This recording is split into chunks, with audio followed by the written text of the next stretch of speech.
Halo teman-teman semua, Assalamualaikum warahmatullahi wabarakatuh. Di sini kita kembali lagi dengan video pembelajaran untuk praktikum ekonometrika pertemuan keempat dan di week 12. Jadi untuk pertemuan ini kita sudah beralih dari aplikasi SPSS ke aplikasi yang bernama eViews. Jadi aku mau jelasin dulu secara singkat kayak apa sih aplikasi eViews ini. Jadi eViews ini adalah sebuah aplikasi yang biasanya digunain untuk menganalisis data, khususnya untuk bidang ekonomi, keuangan, dan bisnis. Jadi sebenarnya aplikasi ini mirip sama SPSS, jadi dia bisa membantu kita untuk mencari hubungan antar variabel, membuat model prediksi, atau menguji teori dengan data nyata. Jadi dengan eViews ini kita bisa mengolah dan menganalisis data time series, cross section, atau panel, melakukan regresi, misalkan untuk melihat pengaruh satu variabel terhadap lainnya, yaitu kayak pertemuan kemarin, regresi linear sederhana dan berganda. Lalu bisa juga melakukan uji statistik, sama juga kayak kemarin ada uji normalitas, multikolinearitas, heteroskedastisitas, atau heteroskibidio, dan autokorelasi. Dan yang terakhir dia juga bisa membuat grafik dan hasil visual yang mudah dibaca. Jadi kalau secara keseluruhan ya eViews nih mempermudah proses analisis data kuantitatif gitu sih. Sama kayak SPSS sih, sejenis lah ya. Nah next, paling mau langsung masuk aja ke praktikum ya. Jadi di studi case kita ini kita akan meregresi penelitian tentang faktor-faktor yang mempengaruhi rasio return on asset atau ROA perbankan dari tahun 2005 hingga 2016 dengan model penelitian sebagai berikut, yaitu Y sama dengan BO tambah BI XI B2 X2 B1X1 plus B2X2 plus B3X3 plus B4X4 dan plus B5X5. Jadi untuk langkah-langkahnya, pertama kalian harus download dulu eViews-nya. Oke. Jadi kebetulan aku udah download, of course. Jadi kita coba aja langsung. Jadi pertama itu file, atau kalau udah muncul kayak gini tinggal create a new eViews work file. Nah, nanti akan muncul tampilan kayak gini, work file create. Nah, di sini mungkin aku mau jelasin dulu beberapa. Jadi di sini ada work file structure type. Nah, untuk ini itu ada 3. Pertama ada unstructured atau undated. Itu tuh jenis data yang tidak terstruktur. Contohnya mungkin kayak data-data yang dari sosmed, kayak yang gak ada polanya, atau yang data ini sih, data yang belum rapih lah. Terus yang kedua ada dated atau regular frequency. Ini adalah jenis data yang terstruktur secara series atau bisa dibilang time series. Jadi contoh data time series itu bisa berupa kita mau menganalisis misalkan perusahaan X dari pendapatan angka pendapatannya. Nah itu kalau time series kita bakal dapat jumlah atau data pendapatan dari misalkan tahun 2001, 2002, 2003, dan 2004. Jadi dia urutan secara waktu gitu. Nah yang terakhir ada balance panel. Balance panel ini adalah jenis data panel gabungan antara cross section dan time series. Jadi dia gabungan dari time series yang tadi dan cross section. Nah cross section itu adalah bedanya dengan time series itu ya, kalau cross section dia itu menganalisis data dalam satu kurun waktu yang sama tetapi berbeda data gitu.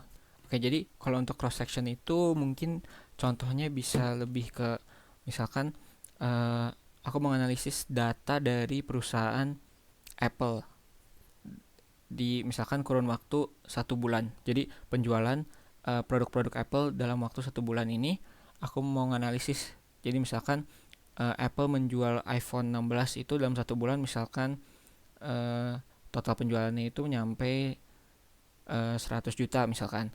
Nah lalu iPhone 14 itu cuma 90 juta lalu iPhone 13 berapa juta gitu dan seterusnya. Itu yang dinamain cross section. Jadi dia dalam satu kurun waktu, di sini aku tentuin kurun waktunya 1 bulan, aku analisis beberapa variabel gitu. Itu bedanya cross section dan time series, dan balance panel ini menggabungkan antara cross section dan time series. Nah, untuk studi kasus kita pakai yang balance panel karena nanti di dataset itu kita gabungan datanya time series sama cross section.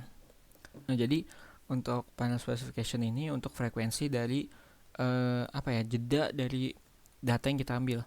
Jadi di sini ada beberapa ya. Jadi pertama itu misalkan multi year. Jadi multi year ini digunain kalau data kita mencakup rentang tahun yang panjang, tapi nggak perlu urutan yang rapi gitu. Contohnya ada pertama itu dari 1980, terus kedua itu dia 1990, dan ketiganya misalkan 2000 gitu. Itu kayak gitu buat pakai multi year. Terus kalau annual itu dia data tahunan. Jadi contohnya 2001, 2002, 2003, jadi dia berurut. Itu namanya annual. Terus yang ketiga ada semi annual. Semi annual itu adalah data yang diambil per semester atau 2 kali setahun. Contohnya itu berarti misalkan data yang pertama itu 2001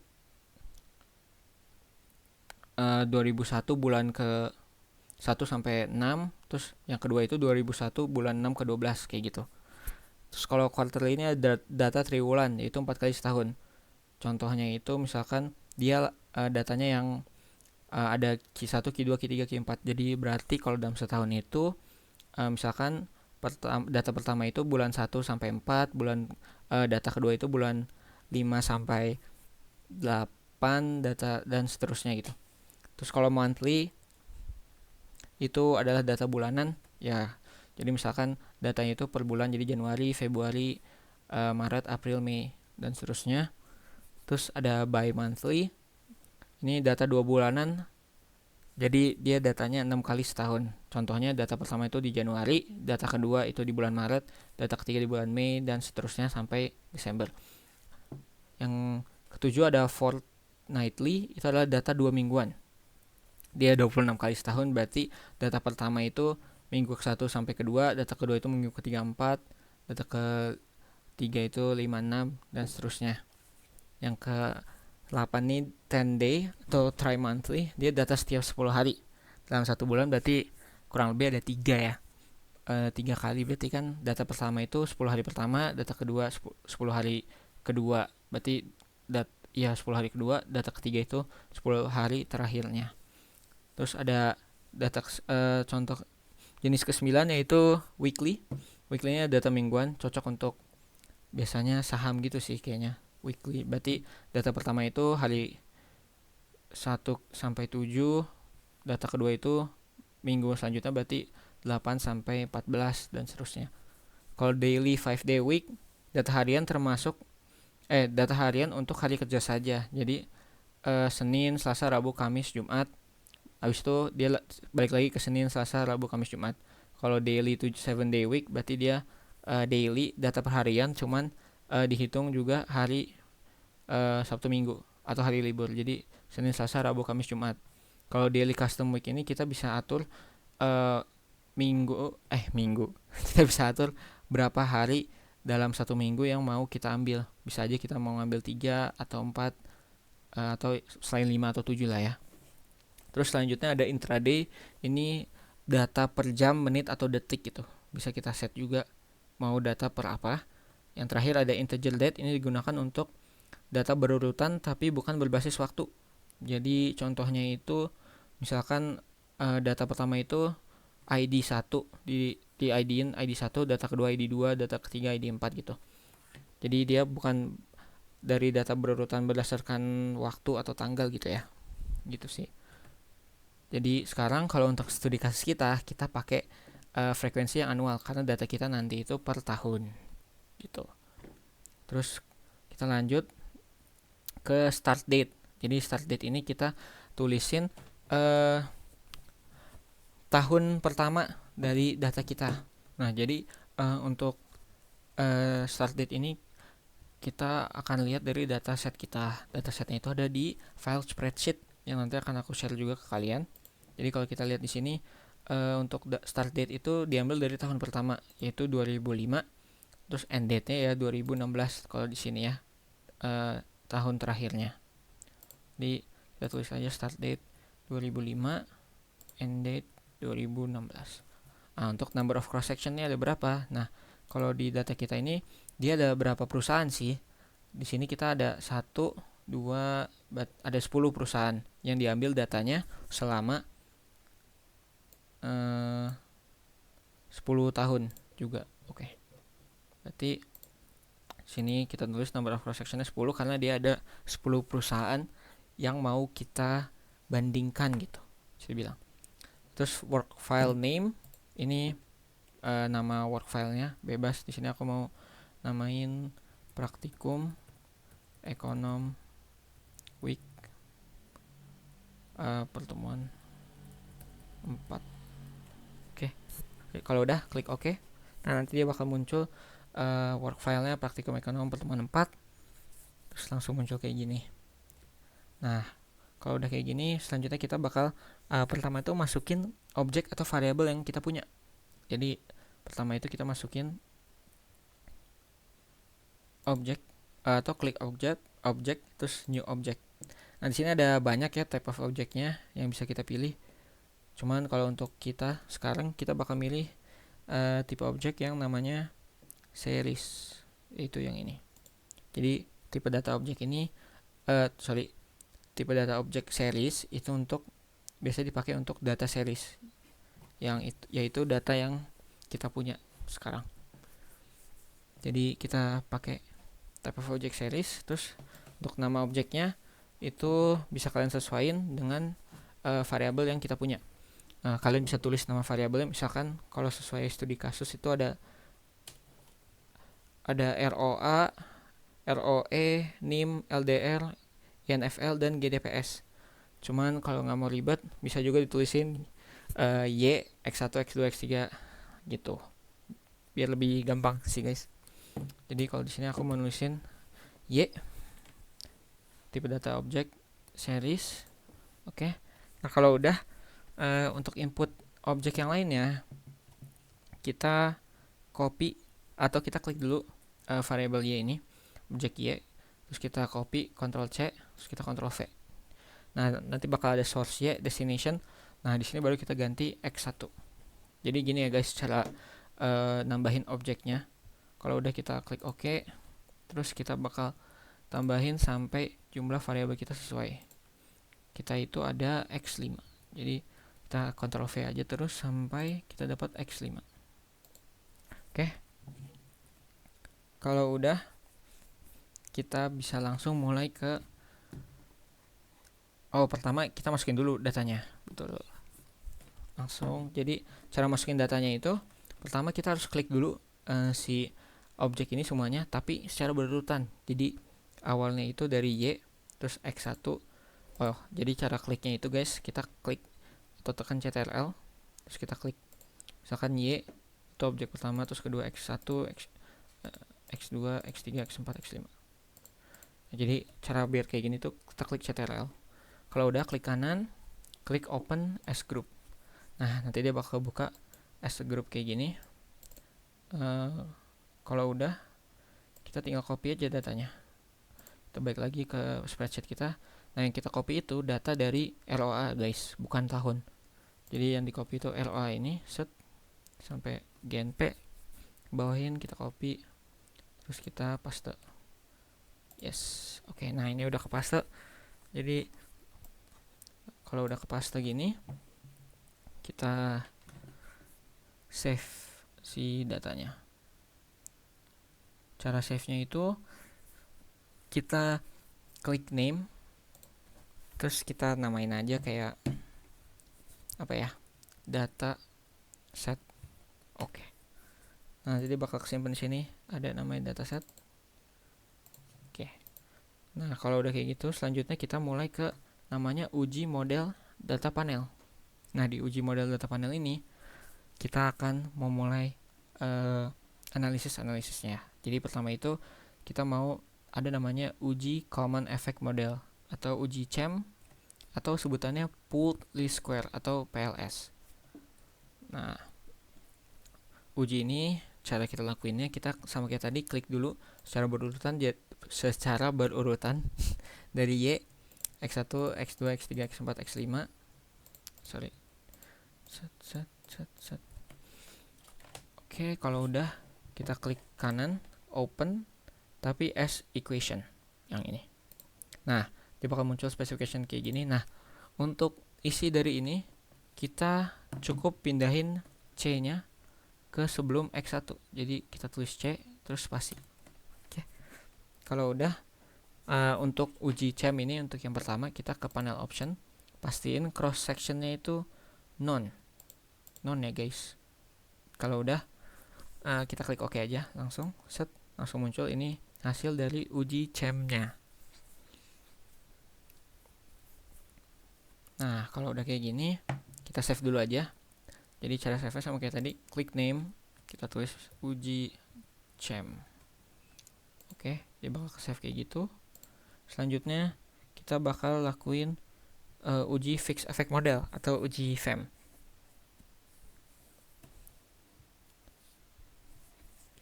Jadi caranya itu kita klik kanan juga, open as equation, sama kayak tadi, C-nya itu dipindahin. Terus kita ke panel option. Nah, sekarang cross sectionnya ini dipilih jadi fix. So klik OK.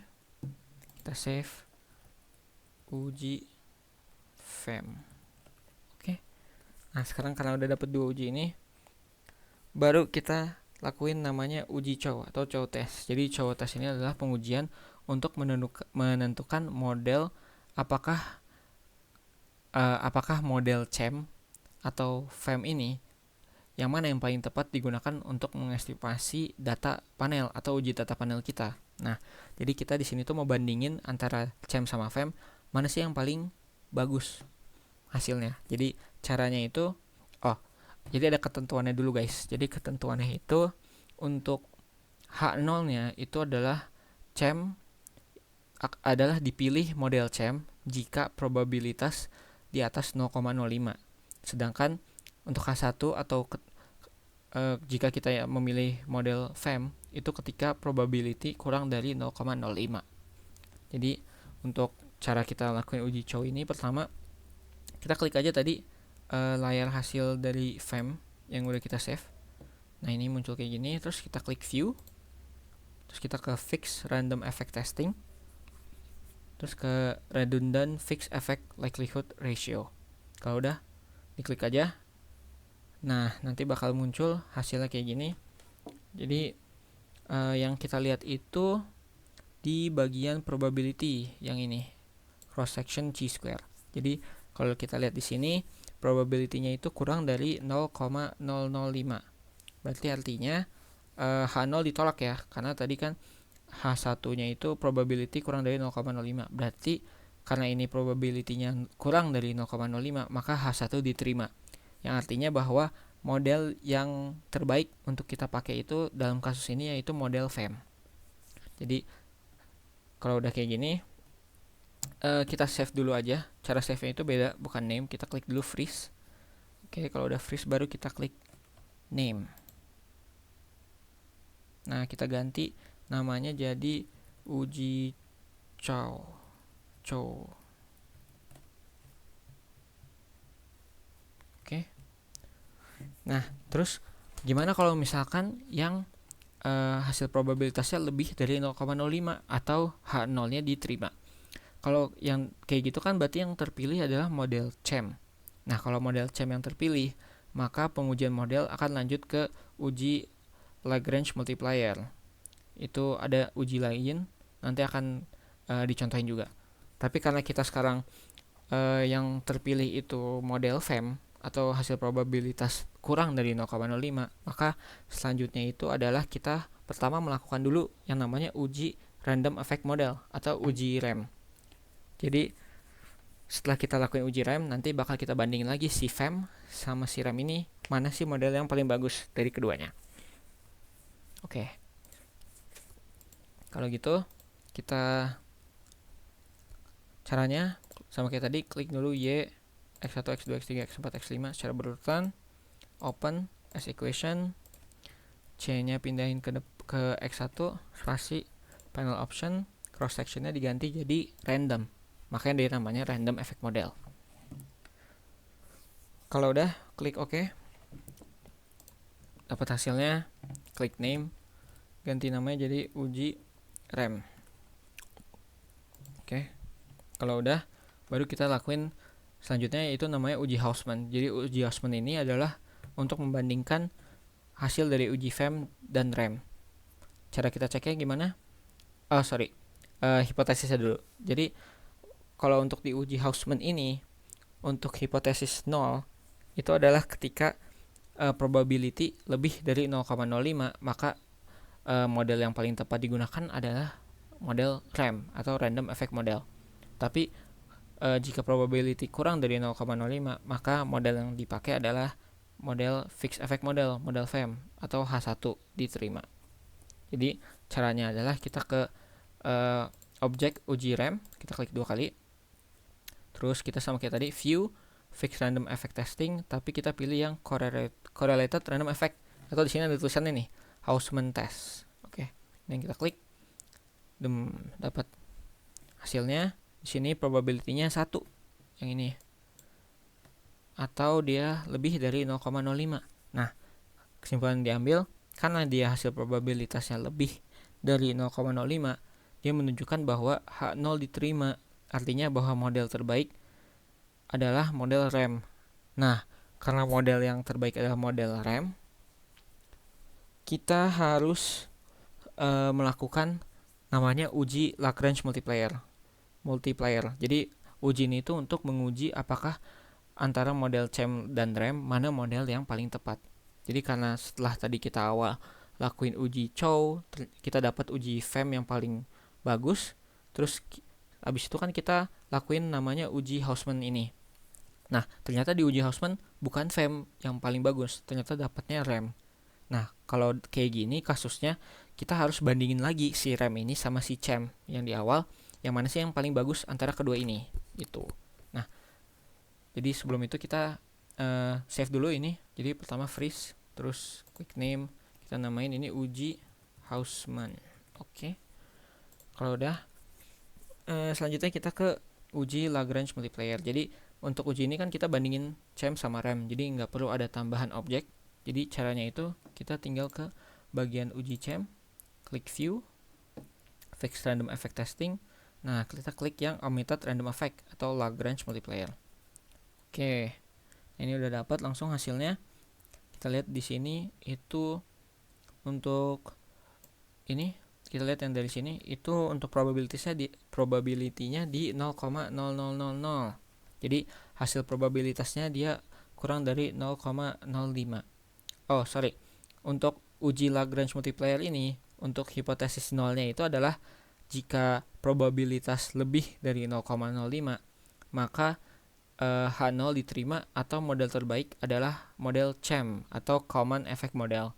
Tapi jika probabilitas kurang dari 0,05, maka H1 diterima atau model yang dipilih atau yang terbaik adalah model REM atau Random Effect Model. Jadi kalau di kasus ini kan probabilitasnya kurang dari 0,05. Nah, ini menunjukkan bahwa H1 diterima ya guys. Artinya bahwa model yang terbaik digunakan adalah model REM, bukan model FEM. Oke, ini kita save juga. Kita freeze, name uji Lagrange. Yes, Lagrange. Oke. Save. Nah, terus kalau udah kayak gini, hasil akhirnya apa bang? Hasil akhirnya. Jadi kesimpulan akhirnya itu model yang kita pakai atau model yang terbaik setelah kita lakuin uji data panel ini adalah model REM atau Random Effect Model. Jadi regresi yang terbentuk adalah lihatnya di bagian yang uji REM tadi. Nah, uji REM ini ada nih variabel C, X1, X2, X3, X4, X5. Nah, ini ada koefisiennya nih guys. Jadi untuk koefisiennya ini kita dapat persamaan regresi, yaitu Y sama dengan yang ini min 0,0157 ditambah B1X1 nya itu 0,0757770 ditambah 0,212452 ditambah 0,011401 min ini dan seterusnya ya guys. Untuk mungkin kalau mau lebih bagusnya kita lihat di modul ya untuk hasilnya atau untuk kesimpulannya. Jadi kesimpulannya itu seperti ini. Nah ini, jadi regresi yang terbentuk karena hasil yang terpilih adalah rem adalah kayak gini, Y sama dengan ini. Jadi hasil akhirnya itu fungsi regresi ini guys. Untuk uji data model data panel ini, kesimpulannya model mana yang paling bagus dan apa fungsi regresinya kayak gitu. Nah guys, jadi untuk sesi selanjutnya itu adalah uji asumsi klasik. Nah ini pertama itu ada uji normalitas. Jadi fungsi uji normalitas itu adalah untuk menguji apakah nilai residual yang telah distandarisasi pada model regresi berdistribusi normal atau tidak. Jadi cara melakukan uji normalitas itu kita lakuin dengan pendekatan namanya normal probability plot. Jadi pada pendekatan ini nilai residual terdistribusi secara normal apabila garis titik-titik yang menggambarkan data sesungguhnya akan mengikuti atau merapat ke garis diagonalnya. Nah ini itu sama sebenarnya kayak di SPSS di pertemuan minggu lalu. Nah ini caranya itu pertama kita buka dulu file model terpilih. Jadi file model terpilih itu kan di kasus sebelumnya itu adalah yang uji rem. Jadi kita buka dulu kayak gini uji rem. Kalau udah kita klik view, terus residual diagnostic. Terus di sini kita pilih yang histogram normality test. Boom. Nah, di sini kita dapat hasil nilai probabilitasnya. Aku zoom deh. Jadi di sini kita dapat nilai probabilitasnya itu 0,827068. Nah, jadi ketentuannya untuk nilai probabilitas adalah dia harus lebih dari 0,05 agar data tersebut bisa dibilang terdistribusi secara normal. Jadi jika data tidak terdistribusi secara normal, itu kita harus melakukan transformasi data menjadi ln atau log. Terus kita input kembali data pada eViews dan uji kembali normality test. Jadi agak ribet sih guys kalau misalkan hasilnya itu di bawah 0,05, kalian harus transpose dulu atau transform dulu datanya menjadi ln atau log. Oke. Nah, kalau udah dapat kayak gini, kita save dulu grafiknya. Caranya klik kanan terus save graph to disk. Nah, terus kita namain misalkan histogram. Oke, misalkan aku mau save di download saja. Save PNG. Oke, nanti bakal muncul di sini. Tuh, ini dia guys. Itu cara nge-save visualisasinya. Nah, mungkin aku mau contohin misalkan kayak gimana kalau probabilitasnya kurang dari 0,05. Berarti kan kita harus transformasi data menjadi ln atau log. Gimana sih cara transformasi datanya? Nah, paling aku contohin kayak satu variabel aja ya guys, karena dia lumayan lama gitu ya. Oke, sebentar. Oke, paling jadi kalau kayak gini cara zoom atau gimana? Klik yang ini ya guys. Nah, dia bakal ke minimize. Terus cara kita transformasi data jadi logaritma itu misalkan jadi kalau misalkan ada kayak gini di tugas atau gimana, itu caranya pertama misalkan aku mau, jadi kalau harusnya ya kita transformasiin datanya jadi logaritma semuanya gitu kan. Tapi sini aku mau contohin misalkan aku mau ubah yang jadi logaritma itu X1. Jadi caranya itu kita copy lagi misalkan yang Y, copy, kita namain misalkan L X L Y gitu ya. Kita mau log si Y nya, kita klik OK. Nah, ini kan udah ada nih datanya karena kita copy dari Y ya. Kita delete aja. Atau mungkin lebih bagus itu kita objek baru aja, new object, terus series, ya kan? Kita namain y. Oke. Terus sorry, kok y sih? Objek, new object, series, kita namain log y atau y logaritma gitu. Nah, jadi caranya itu kita klik dulu objek y log, terus kita tulis di komen y log sama dengan log dalam kurung y nama variabel yang mau kita log. Jadi di sini kan kita mau logaritma y, klik aja enter. Missing data generated, apa nih, Cok? Oh, udah, bener. Jadi dia bakal logaritma tapi hasilnya minus semua. Oke, ini kan contoh ya, guys. Jadi ini hasil minus mungkin karena emang data aslinya udah probabilitasnya udah bagus atau distribusi dengan normal, jadi nggak perlu diubah ke log sebenarnya. Jadi makanya dia datanya minus, dan mungkin emang hasil logaritmanya minus, jadi semuanya minus gitu. Ini kan contoh aja. Nah, aku contohin gimana sih cara logaritmanya gitu, biar kalian gak bingung saat ngerjain tugas.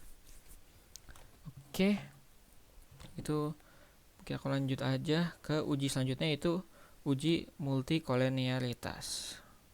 Jadi ini adalah uji asumsi klasik yang bertujuan untuk menguji apakah model regresi yang terbentuk memiliki korelasi yang tinggi atau sempurna antar variabel independen bebas atau atas antar variabel independen atau variabel bebas ya namanya. Jadi antar mereka satu sama lain. Di sini kan kita ada ada 5 variabel independen. Nah, kita mau cek apakah nilai korelasinya menunjukkan adanya gejala multikolinearitas atau tidak.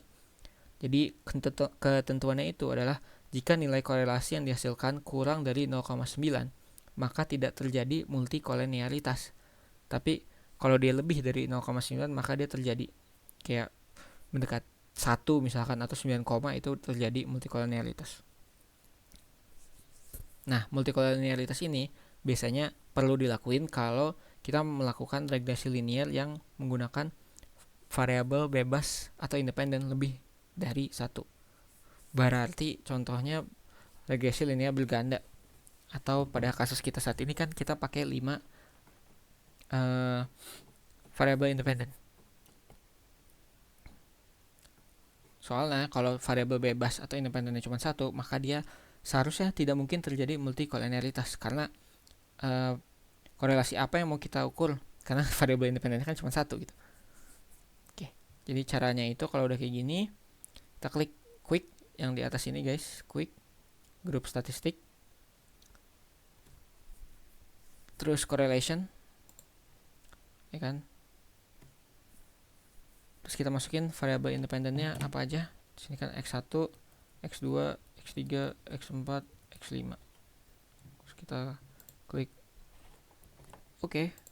Nah, dia bakal muncul hasil korelasinya antar variabel. Nah, di sini kalau kalian lihat hasil korelasi antar variabel independennya, ada yang 0,44, 0, minus, ada yang minus 0,181, ada yang 0,051. Intinya nggak ada hasil korelasi yang di bawah atau di atas 0,9 tadi. Jadi artinya pada data kita ini tidak terjadi multikolinearitas karena emang nggak ada yang lebih dari 0,9, ya kan? Kecuali misalkan x1 ke x1 dia 1 ya, karena dia korelasi antar variabel yang sama gitu. Ini kalau kalian lihat juga x2 kan 1, x3 1, x4 1, x5 1. Jadi emang kalau di variabel sama seharusnya nilainya emang 1. Karena ya korelasi antar variabel yang sama ya harusnya berkorelasi gitu. Nah, kalau udah kita save juga si hasilnya. Cara save-nya itu adalah kita klik kanan,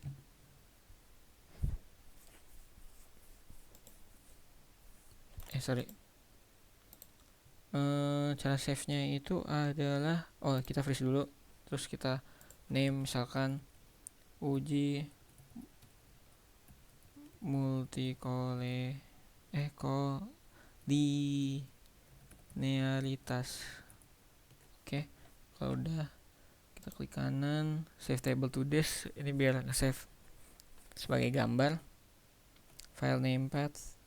Oh, bukan gambar, sorry. Ini nge-save filenya dalam format CSV.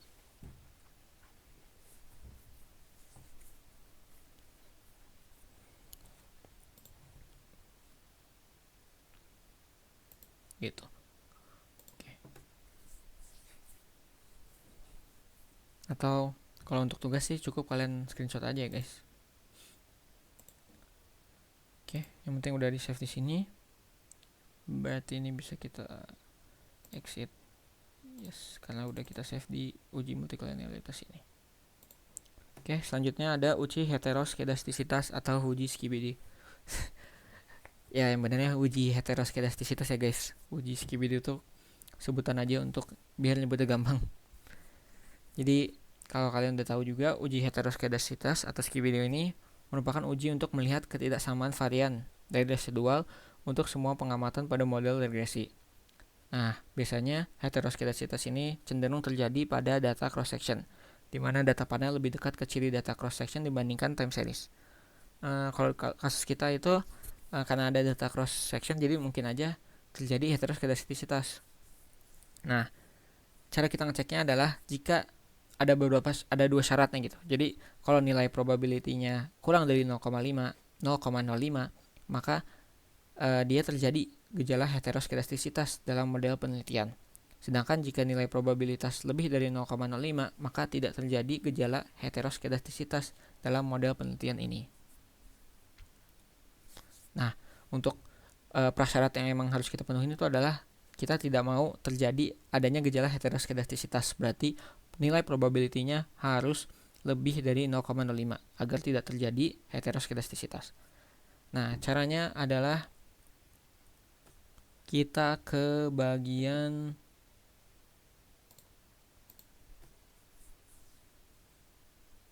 ke kotak receipt, kita klik dulu. Terus kita pencet generate ini.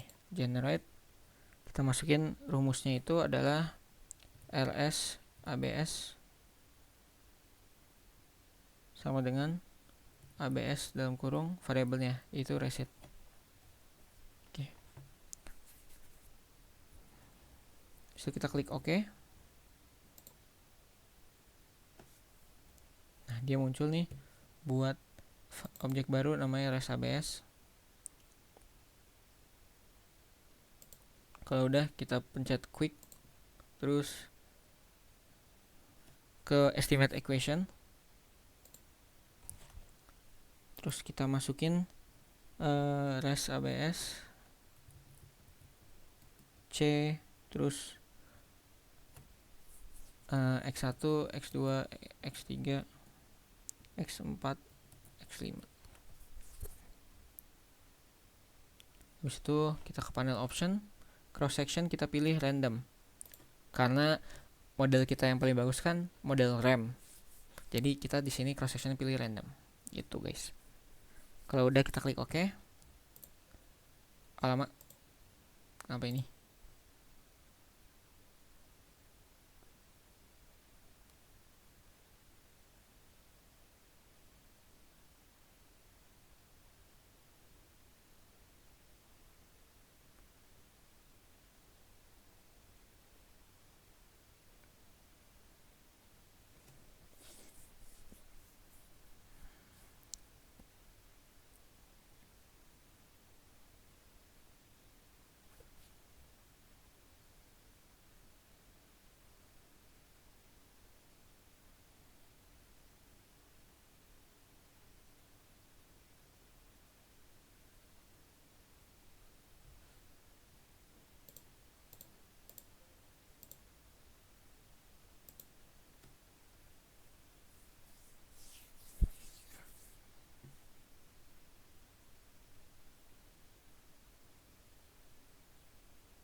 Oke guys, jadi kayaknya ini ada kesalahan teknis ya. Karena kolom resitnya ini kosong. Mungkin karena tadi aku nyontohin yang log ini. Jadi mungkin kita coba untuk uji rem lagi ya guys. Jadi kalau kolomnya kosong itu kita harus ngelakuin uji, atau bukan uji, regresi linear dulu. Jadi kita kesini lagi, terus kita pilih random. Oke. Nah ini sama ya harusnya nilainya kayak yang uji rem. Kita close aja. Sekarang harusnya resitnya ada nilai. Oke, sekarang resitnya udah ada isinya. Kalau udah kayak gitu baru kita generate. Kita mau bikin residual ABS, nama objeknya kita tulis fungsi ABS, kita masukin kolom resit atau objek resit, boom, res ABS, boom. Sekarang udah ada isinya. Kalau udah kayak gini baru kita uji heteroskedasitas. Caranya kita klik quick estimation equation, baru kita masukin res ABS C X1 X2 X3 X4 X5. Panel option kita pilih random karena model yang terpilih kita kan rem, jadi kita pilih random, klik OK, boom, mantap, muncul dia hasilnya. Jadi untuk uji heteroskedastisitas atau Skibidi ini kita lihat dari probabilitas dari variabel independen atau X1 sampai X5. Jadi kalau kita lihat di sini untuk variabel independennya semuanya lebih dari 0,05 ya guys. Paling ini X2 itu 0,06, tapi 0,06 tetap lebih besar daripada 0,05. Maka bisa dibilang tidak terjadi heteroskedastisitas pada model kita. Artinya model kita bagus. Oke. Kalau gitu mungkin ini bisa di-save aja.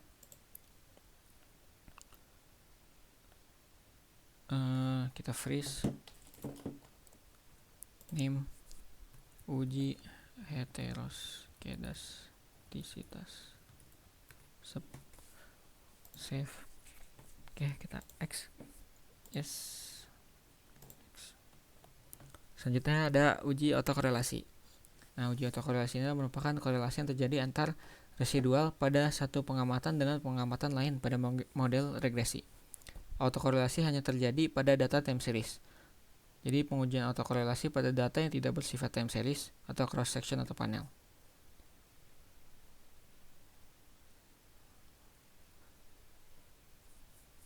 Itu tidak ada ya guys.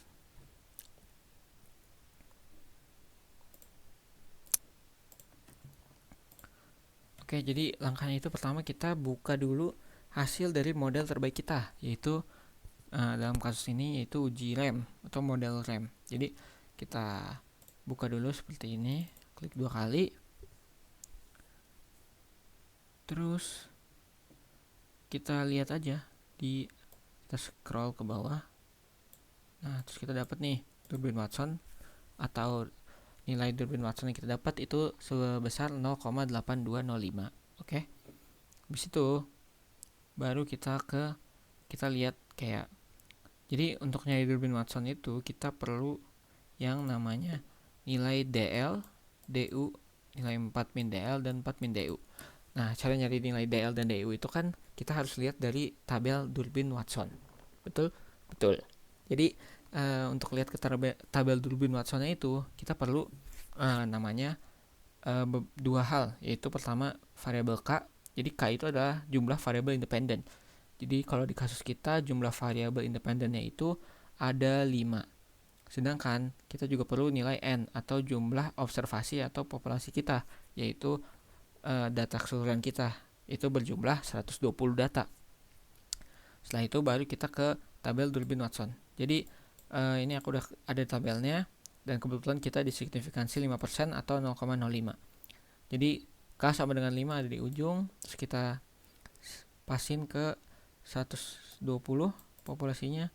Ini kita dapetin DL sama DU nya di 16164 sama 17896. Oke, itu DL dan DU. Nah, kalau kita lihat di modul, ya kan, set, ini udah dihitungin sama modul ya guys. Jadi kalian nanti harus bikin juga kayak gini, kayak gambaran dari Durbin Watsonnya. Jadi nilai Durbin Watson kita 0,82 itu ada di kiri dari diagram ini, artinya dia berautokorelasi positif. Jadi karena dia letaknya di sini, maka hasil dari uji autokorelasi ini menunjukkan bahwa terjadi autokorelasi karena nilai Durbin Watson berada di batas bawah nilai DL di sini kan. Nah, ini untuk ini sebenarnya kalau kalian cari di Google itu juga ada ya guys, kayak ini misalkan ya. Jadi di sini dia menolak 0 autokorelasi positif karena nilai Durbin Watson di bawah sini. Dan untuk menghitung 4 min DU ya 4 dikurangin nilai DU hasilnya segini, 4 dikurangin nilai DL hasilnya segini gitu. Nah, itu untuk uji autokorelasi. Oke, mungkin itu saja untuk pertemuan ekonometrika minggu ini. Kebetulan waktu sudah menunjukkan pukul 2.59 pagi dan saya ingin tidur. Jadi sekian dan terima kasih.